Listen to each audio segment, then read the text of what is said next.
आज ईशावास्योपनिषद सार। हे प्रिय, मैं सच्चिदानंद घन परब्रह्म पुरुषोत्तम सब प्रकार से सदा सर्वदा परिपूर्ण हूँ। यह जगत भी मुझ परब्रह्म से ही पूर्ण है, क्योंकि यह पूर्ण मुझ पूर्ण पुरुषोत्तम से ही उत्पन्न हुआ है। हे प्रिय, इस ब्रह्मांड में जो कुछ यह जगत है यह मुझसे ही व्याप्त है। मेरे द्वारा तुम्हारे लिए जो प्रदान किया जाता है उसी को तू अनासक्त भाव से भोग। किसी के भी धन की इच्छा मत कर। हे प्रिय, इस दुर्लभ मानव शरीर को पाकर भी यदि तू मुझको नहीं जान पाता और मेरी पूजा नहीं करता, इसके विपरीत तू काम उपभोग को ही जीवन का परम ध्येय मानता है, तो तू आत्मा की हत्या करने वाला है और तेरा जीवन व्यर्थ है। हे प्रिय, तू जीव मात्र में मुझको देख और मन ही मन मुझको प्रणाम करता रह तथा सब जीवों की तन मन वचन से सेवा करता रह और उन्हें सुख पहुंचाता रह। हे प्रिय, तू अंत काल में मुझे अवश्य स्मरण कर। कैसे? हे परमात्मा, हे श्री कृष्ण, मेरे इंद्रिय और प्राण आदि अपने अपने कारण तत्वों में लीन हो जाएं और मेरा यह स्थूल शरीर भी भस्म हो जाए। इनके प्रति मेरे मन में किंचित भी आसक्ति न रहे।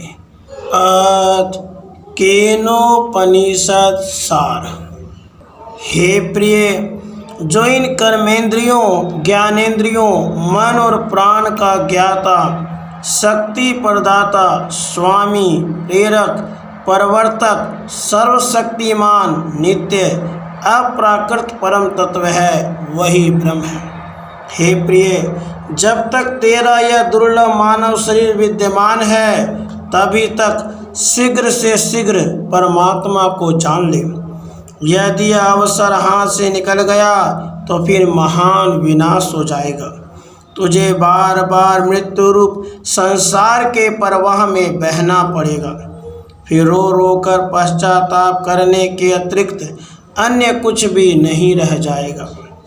हे प्रिय, मनुष्य जन्म के सिवा जितनी और योनियां हैं वे सभी केवल कर्मों का फल भोगने के लिए ही मिलती हैं। उनमें जीव परमात्मा को प्राप्त करने का कोई साधन नहीं कर सकता।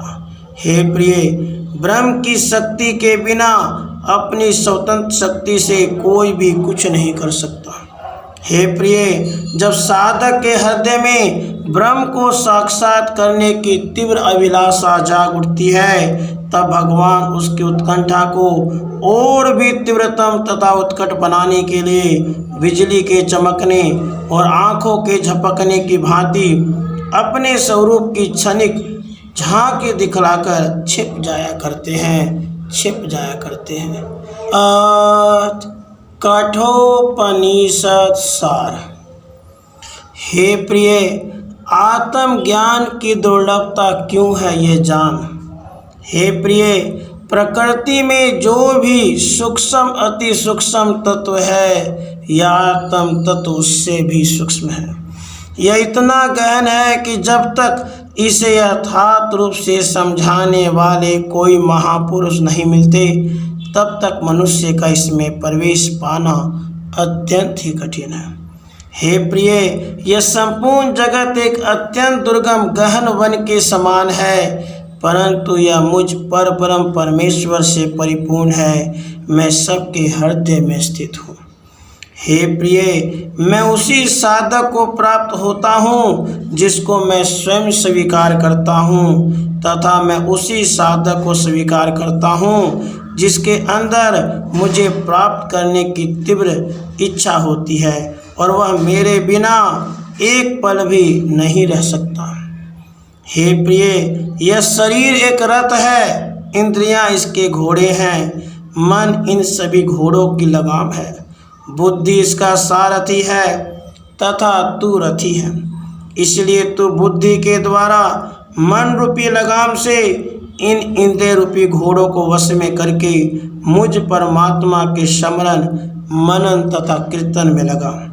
ऐसा करने से मैं परमपिता परमात्मा तुझे सहज ही प्राप्त हो जाऊंगा।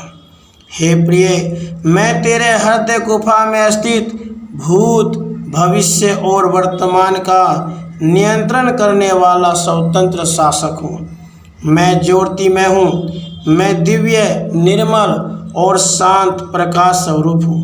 मैं परिवर्तन रहित अविनाशी परमेश्वर हूँ। हे प्रिय, यह मनुष्य शरीर रूपी पूर, 2 आँख, 2 नासिका के छिद्र, 2 कान, 1 मुख, ब्रह्मरंध्र, नाभि, गुदा और शिश्न, इन 11 द्वारों वाला है। हे प्रिय, इस मानव शरीर में नियमित रूप से अनवरत प्राण, अपान आदि की क्रिया हो रही है। इन जड़ पदार्थों में जो क्रियाशीलता आ रही है वह मुझ परमात्मा की शक्ति और प्रेरणा से ही आ रही है। हे प्रिय, जिस जीवात्मा का पुण्य पाप समान होता है वह मनुष्य का, और जिसका पुण्य कम तथा पाप अधिक होता है वह पशु, पक्षी, वृक्ष, पर्वत आदि शरीरों का रूप धारण करता है। हे प्रिय, एक ही सूर्य संपूर्ण ब्रह्मांड को प्रकाशित करता है। उसका प्रकाश प्राणी मात्र की आंखों का सहायक है। उस प्रकाश की ही सहायता से लोग नाना प्रकार के गुण दोष में कर्म करते हैं। तो क्या सूर्य इन गुण दोषों से लिप्त होगा? नहीं ना। उसी प्रकार मेरी ही शक्ति से शक्तियुक्त होकर मन, बुद्धि और इंद्रियों द्वारा मनुष्य नाना प्रकार के शुभ अशुभ कर्म करते हैं तथा उनका फल रूप सुख दुख भोगते हैं। परंतु मैं परमेश्वर उनके सुख दुखों से लिप्त नहीं होता। हे प्रिय, तो योगाभ्यास करके मन के सहित 5 इंद्रियों को भली भांति स्थिर कर।